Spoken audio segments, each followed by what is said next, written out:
Hello students. तो बेटा आज 10th क्लास का जो चैप्टर 6 है हमारा ट्रायंगल, बहुत इंपॉर्टेंट चैप्टर है। उसमें एंगल बाइसेक्टर थ्योरम के बारे में हम डिस्कस करेंगे और इस पे 1 मार्क्स का क्वेश्चन बहुत ज़्यादा पूछे जाएंगे। तो हम इसको प्रूव करेंगे कि एंगल बाइसेक्टर थ्योरम क्या होती है। ठीक है, तो हम एक बार बात कर लेते हैं ट्रायंगल चैप्टर में। एंगल बाइसेक्टर थ्योरम क्या होगी बेटा? Angle bisector theorem. ठीक है, चलो इसकी जो स्टेटमेंट है, स्टेटमेंट क्या कहती है कि पहले मैं स्टेटमेंट लिखता हूं, फिर उसके अकॉर्डिंग हम डायग्राम बनाएंगे।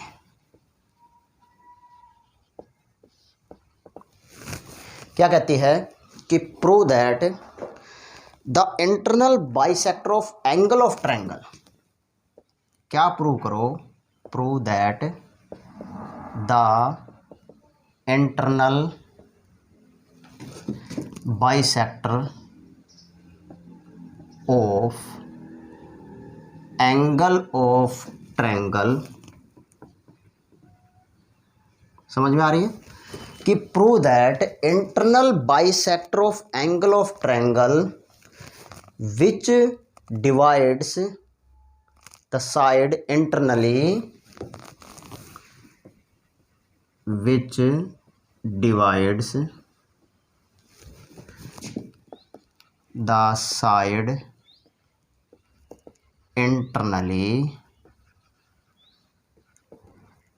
in the ratio of side containing angle। ठीक है, समझो इसको।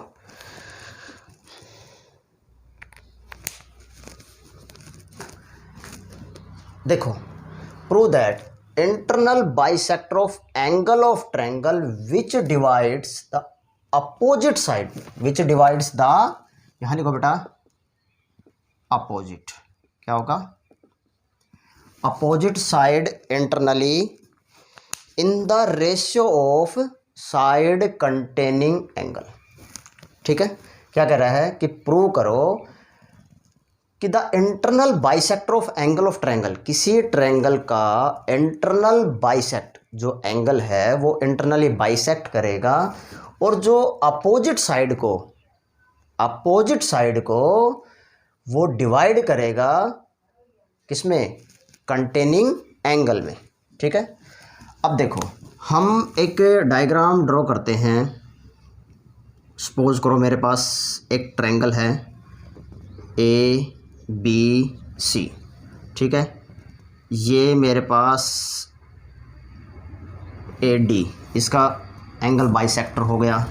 ठीक है, हाँ अब देखो, अब मुझे अपोजिट साइड को जो चीज़ मैंने प्रूव करनी है, अपोजिट साइड, तो यहाँ मैं एक बार जो चीज़ प्रूव करनी है वो मैं लिख लेता हूँ, फिर आपको समझ में आएगी कि जैसे ही मैंने एंगल डिवाइड किया तो एंगल 1 और एंगल 2 हो गया, तो इसकी अपोजिट जो साइड होगी बेटा BD upon DC is equal to AB upon AC।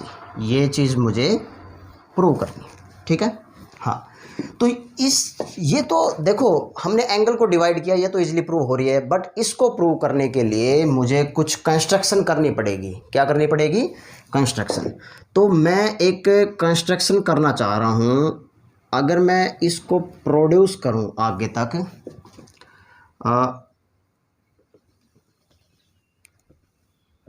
Suppose करो मैंने इसको प्रोड्यूस करूँ, बेटा थोड़ा सा डायग्राम में थोड़ा सा डिफरेंस आ रहा है।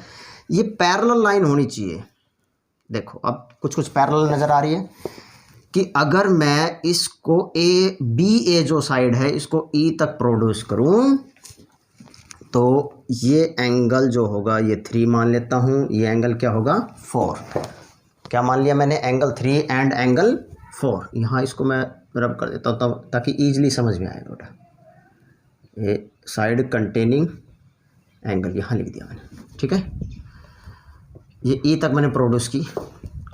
ठीक है, ये एंगल हो गया 4। ठीक है, अब इसको समझते हैं कि ये internal bisector of angle of triangle which divide opposite side of internally, ये इसके अपोजिट साइड ये हमने डिवाइड कर दी BD upon DC in the ratio of side containing angle. तो जो एंगल के साथ जो साइड कंटेनिंग होगी वो भी हमें डिवाइड होगी। तो इसका मतलब BC या सॉरी AB अपॉन AC। ठीक है, चलो अब जो चीज़ हमें प्रूव करनी थी वो बात हमने लिख ली। अब हम यहाँ पे कुछ कंस्ट्रक्शन करेंगे। क्या करेंगे? कंस्ट्रक्शन करेंगे। सबसे पहले अगर मैं कंस्ट्रक्शन करूँगा तो मैं इस AB को प्रोड्यूस करूँगा E तक, produced AB to E and जैसे ही मैंने ये E तक प्रोड्यूस किया तो बेटा देखो डायग्राम में थोड़ा सा डिफरेंस हो सकता है। तो ये पैरेलल होगी क्या? AD parallel to C and यहाँ से क्या होगा? AD parallel to C। क्या होगा बेटा? AD parallel to C। यहाँ AD लिख लो या DA लिख लो। ठीक है, DA पैरेलल टू C। ठीक है, जैसे मैंने इसको आगे प्रोड्यूस किया तो बेटा ये जो DA साइड है वो किसके पैरेलल होगी? CE के। ठीक है, अब मैं यहाँ पे प्रूफ लेके चलूँगा इसका। ठीक है, चलो अब हम प्रूफ में बात करेंगे कि मेरे पास सिंस ये बात मैंने कही क्या कि DA पैरेलल टू C, अगर DA CE के पैरेलल है तो क्या होगा? देखो DA पैरेलल टू CE है तो angle 2 is equal to angle 3। Angle 2 is equal to angle 3। अब 9th क्लास के अंदर हम एक बात पढ़ते हैं कि बेटा अगर दो पैरेलल लाइन हो, बीच में एक ट्रांसवर्सल लाइन हो, कौन सी लाइन हो? ट्रांसवर्सल लाइन हो, तो इसके जो अल्टरनेट इंटीरियर एंगल क्या होंगे? वो इक्वल होंगे। तो इसका मतलब मैं यहाँ लिख सकता हूँ क्या? Alternate interior angle are equal.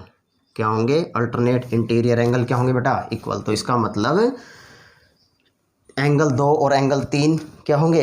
Equal होंगे। ठीक है, चलो अब यहाँ से angle 1 is equal to angle 4 कब? जब DA पैरेलल टू CE होगा तो क्या होगा बेटा? Angle 1 is equal to angle 4। क्यों? अब वही बात है कि DA पैरेलल टू CE है तो इसका मतलब कोरस और बीच में एक ट्रांसवर्सल लाइन है। तो 9th क्लास में भी हम ये बात पढ़ते थे क्या कि कोरस्पॉन्डिंग एंगल आर इक्वल। तो मैं यहाँ पे क्या बात लिखूंगा बेटा? Corresponding angle are equal.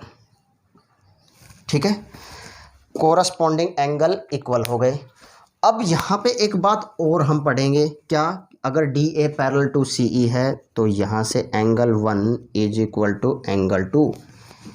तो यहाँ AD इज बाइसेक्टर का काम कर रहा है ऑफ एंगल A। AD क्या कर रहा है बेटा? इसका बाइसेक्टर का काम कर रहा है। तो अब देखो अगर इसकी लेफ्ट हैंड साइड सारी इक्वल है तो राइट हैंड साइड भी क्या होगी? इक्वल होगी। तो बट यहाँ से एंगल 1 2 के इक्वल है, 2 3 के इक्वल है और एंगल 1 4 के इक्वल है। तो एंगल 3 है, लेफ्ट हैंड साइड अगर इक्वल है तो राइट हैंड साइड भी क्या होगी बेटा? इक्वल होगी। तो अब इसका मतलब यहाँ पे क्या होगी कि opposite angle are equal then opposite side are equal. यहाँ पे क्या होगी बेटा? Opposite angle are equal then opposite side are also equal. Opposite angle अगर इक्वल है, देखो अपोजिट एंगल अगर इक्वल है, ठीक है, तो एंगल के अपोजिट साइड क्या होंगी, इसकी अपोजिट ये होगी बेटा, इसकी अपोजिट क्या होगी, ये होगी। तो इसका मतलब ये, इसकी मैं आपको समझाने के लिए कर रहा हूँ बेटा कि ये इसकी अपोजिट जो होगी, इसकी अपोजिट ऐसे होगी और इसकी अपोजिट ऐसे होगी। तो मैं क्या लिख सकता हूँ कि यहाँ पे A E is equal to A C, A E is equal to A C. इतनी बात समझ में आ गई कि जब मैंने एंगल को अपोजिट किया तो मेरे पास साइड भी अपोजिट है, वो क्या होगी बेटा, इक्वल होगी। ओके ठीक है, चलो अब देखते हैं। अब ये सारी बातें कब हुई, जब मैंने डी ए पैरेलल टू सी को किया। क्या किया बेटा मैंने, डी ए पैरेलल टू सी, तो मेरे पास ये कंडीशन सेटिस्फाई हो गई। अब तक तो मैं बात कर रहा था कि पैरेलल की कंडीशन के अकॉर्डिंग, अब मैं इस कंप्लीट ट्रायंगल से मुझे ये कंसेप्ट प्रूव करना है। तो इसके लिए हम पहले बीपीटी थ्योरम के बारे में हम क्या करेंगे कि अगर किसी ट्रायंगल के अंदर उसके जो स्टेटमेंट अगर हम समझते हैं कि अगर किसी ट्रायंगल के अंदर एक पैरेलल लाइन ड्रॉ करें और जो दोनों साइड को कट करती हुई जाएगी, तो साइड का जो रेशियो है वो क्या होगा, इक्वल। साइड का रेशियो क्या होगा बेटा, इक्वल। तो मैं यहाँ बात करूँगा इन ट्रायंगल, कौन सी, बी ए ई, ट्रायंगल बी ए ई नहीं, बी सी ई, और ये बात सही है बेटा, डी ए पैरेलल टू सी। ठीक है, अगर मैं बात करूं बी सी ई, एक कंप्लीट अगर मैं ट्रायंगल की बात करूं, तो अब देखो जब मैं बीपीटी थ्योरम के बारे में हम पढ़ते थे, बीपीटी थ्योरम या थेल्स थ्योरम की, तो एक ट्रायंगल होती है हमारे पास, इसमें पैरेलल लाइन होगी डी और ई, तो ये इसका जो साइड का रेशियो है वो यही तो इक्वल होगा, A upon E C, according to Thales theorem.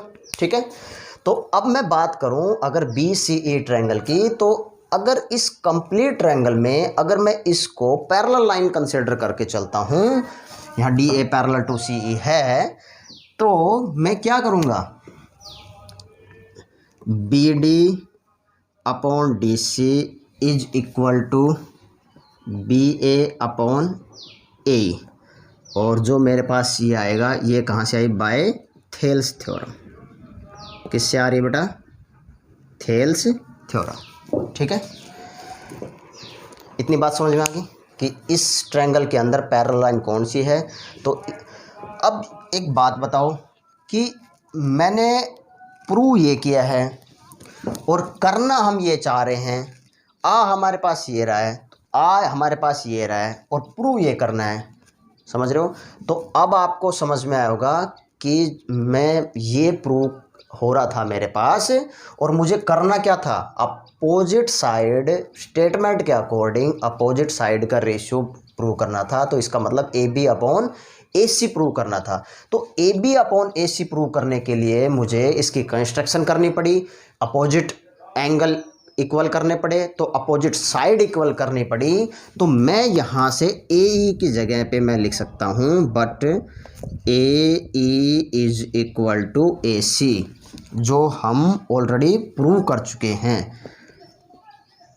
Already proved, ये हम ऑलरेडी प्रूव कर चुके हैं। तो B D upon D C is equal to B A upon A सी।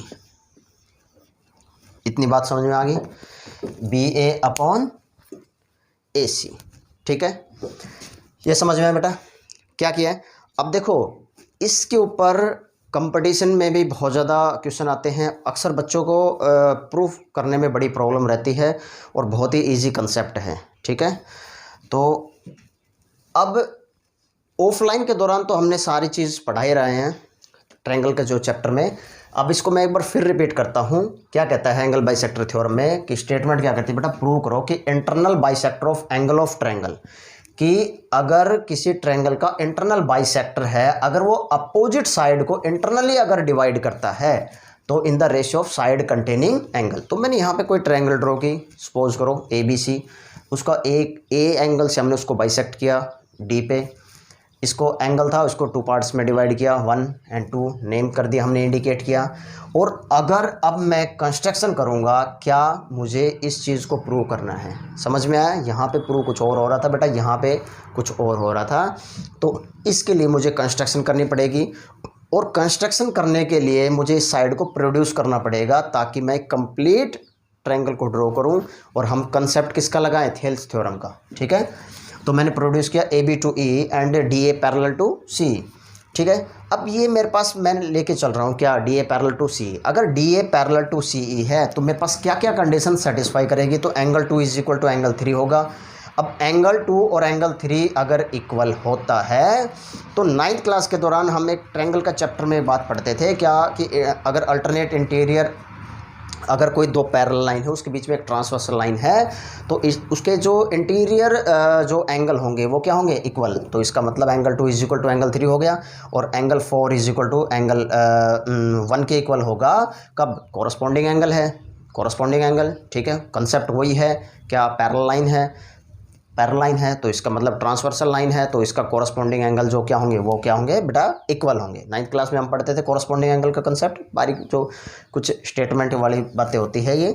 और एंगल 1 और एंगल 2 ये इक्वल है, क्यों? AD बाइसेक्टर का काम कर रहा है, एंगल A बाइसेक्टर का काम कर रहा है, तो यहाँ से मैंने बाइसेक्टर ड्रॉ किया है। एंगल 3 अगर लेफ्ट हैंड साइड इक्वल है तो राइट हैंड साइड भी इक्वल होगी, तो अपोजिट एंगल क्या होंगे? इक्वल होंगे, तो साइड भी अपोजिट होगी, जो क्या होगी? इक्वल होगी। तो यहाँ से मैं कह सकता हूँ AE is equal to AC, कि यहाँ से इसके अपोजिट ये होगी और ये A is equal to AC। अब देखो मुझे अब इस चीज़ का ये चीज़ प्रूव करनी है, तो मैं ये मैंने कर चुका, इसके बिना ये काम चलेगा नहीं इसका, ठीक है। तो मैं कंप्लीट अगर ट्रायंगल को लेता हूँ, ट्रायंगल BC तो DA पैरेलल टू C, तो BD upon DC is equal to BA upon AE। ये भाई मेरे पास कंसेप्ट आया क्या? थेल्स थ्योरम का। अब ये आपको थेल्स थ्योरम आपने पढ़ रखी है तो आप इसको ईजिली तरीके से समझ सकते हो, ठीक है। ये बात मैंने समझाई भी है, तो इसका मतलब मैं यहाँ पे AE और AC को ऑलरेडी प्रूव कर चुका हूँ, इसकी जगह पे रिप्लेस करूँगा तो ये मेरे पास क्या होगी? हैंस प्रूव्ड, ठीक है बेटा, हैंस प्रूव्ड, ठीक है। आप इसको नोट करो, मैं 1-2 क्वेश्चन की इस पर प्रैक्टिस करवाता हूँ, ठीक है।